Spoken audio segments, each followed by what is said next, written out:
Yung kimchi namin, oh. Ayan yung kimchi namin na mahilig maghiga sa unan. Yan yung unan na yan. Unan niya yan, eh. Unan niya yan. Walang labala.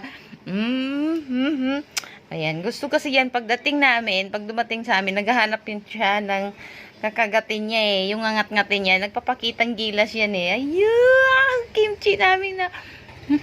Maldita si kimchi.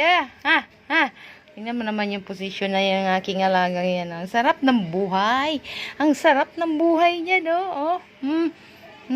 Yan. Sabi ko sa kanya, pag dumating ako, yan ang kahanapin niya. Yan ang ngat-ngatin niya. Hindi yung tissue. Kasi kadalasan tissue talaga yung bibit-bitin niya. Kasi gusto niyang pakitang gila sa kanyang mama at papa. Ay, naku na nga mong kimchi.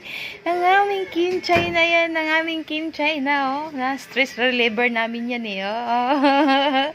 Yung una niya, ayan, tingnan mo yung una na yan, oh. Kapakalambot talaga yan. Kasi hindi yan siya natutulog walang unan. Yung makulit namin na yan. Makulit na makulit. Ayan. Ang aming goal, Labrador Retriever, ano siya, lahi nito ay